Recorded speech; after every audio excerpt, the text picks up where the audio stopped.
I'm just going to quickly review all of these and then it should go pretty quick. Alright, we'll start with the esophagus. It's been cut on this cat, but the way I would identify it is I would have the trachea pulled back, and then the esophagus would be here. Oh, I see. It would be this entire tube here as well. It'd be funnier if you're like, and this is also the esophagus. Esophagus. Hey guys, can you keep it down while I go through this? Thank you. So this is all your esophagus as well. So it would include this. Here's where it's been torn. 5 inches? 25 inches, sure. Feet.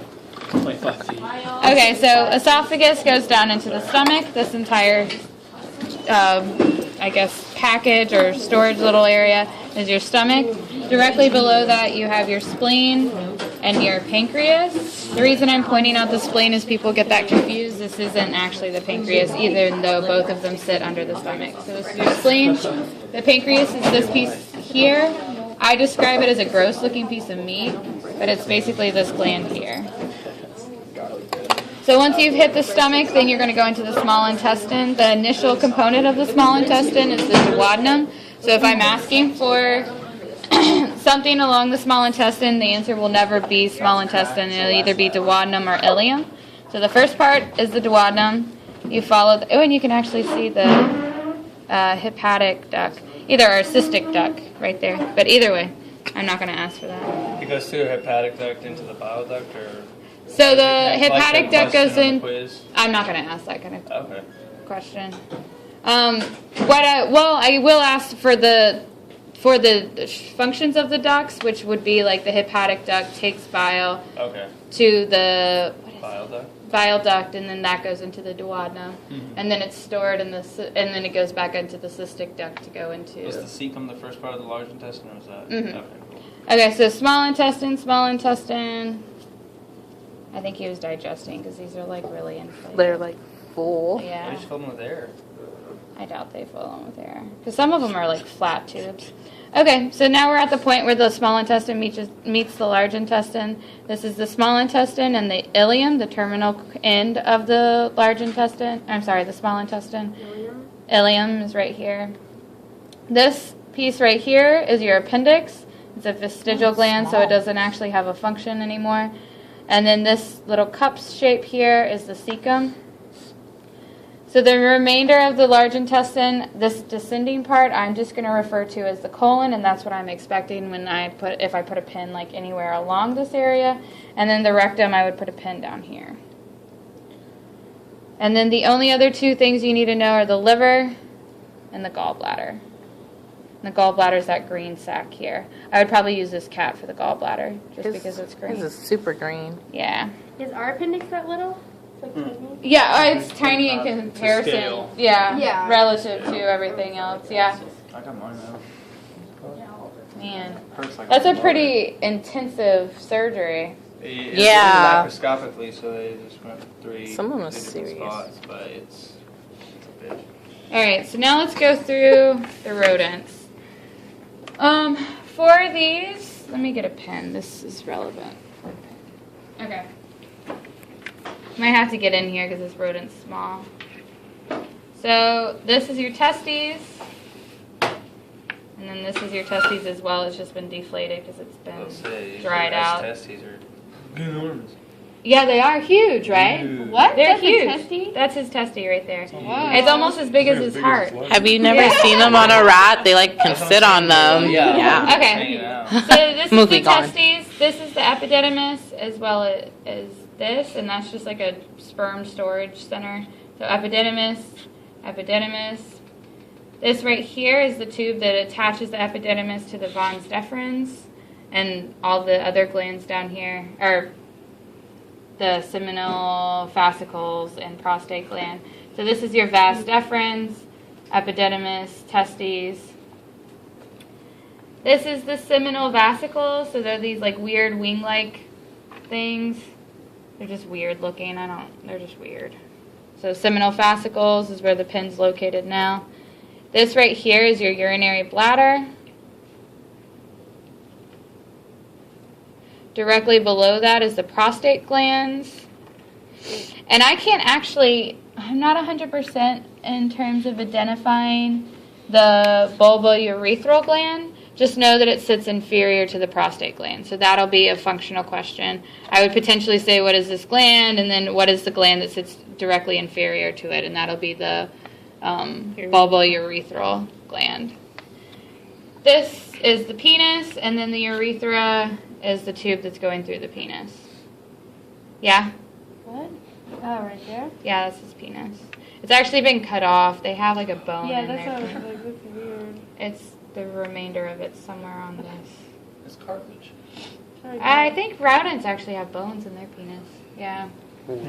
Ow. Whoa.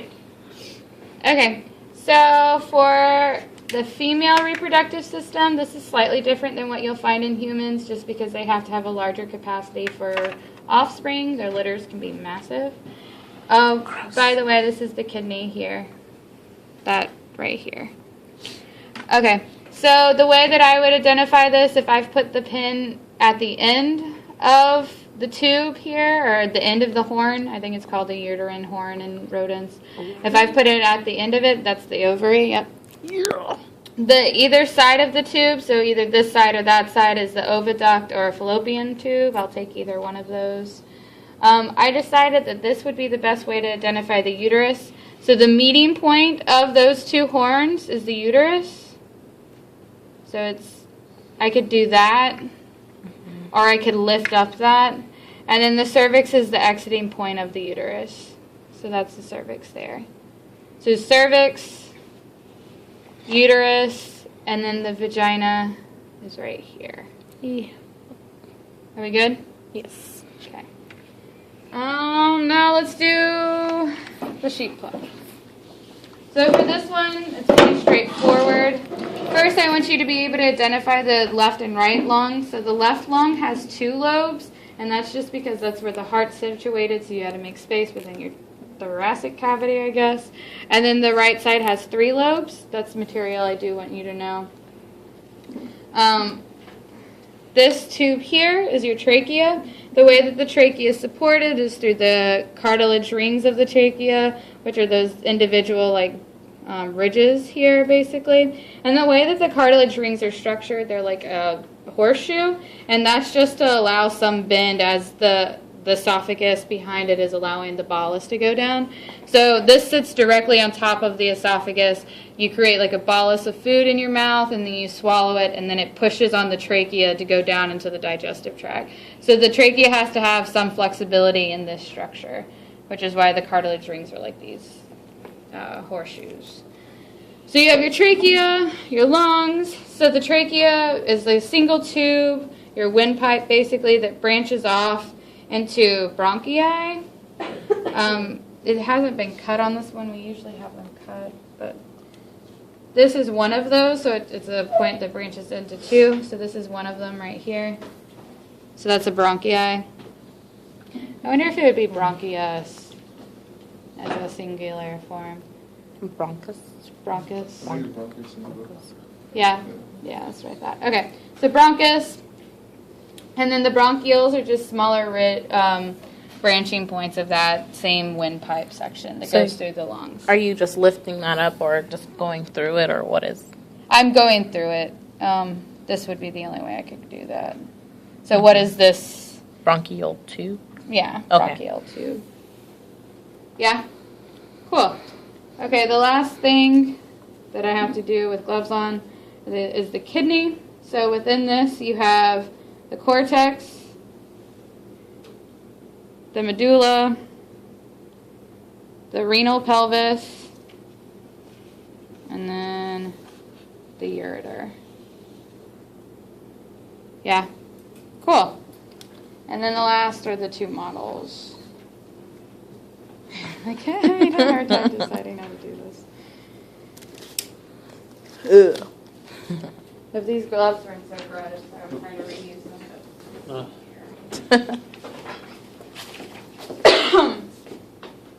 Okay, so to go through the kidney one more time, this is your cortex, the medulla. These areas right here are these high density areas of nephrons. That's the pyramids. collecting duct, and then renal pelvis. And then this is your ureter. Yeah. All right, the last thing is your larynx. So everything below this point is the trachea. Everything above that is the larynx, which is basically the voice box. This outside component here, this piece right here, is your thyroid cartilage. It's what makes up the Adam's apple. This point right here is actually your Adam's apple. So this is your thyroid cartilage, your thyroid gland. If you open this,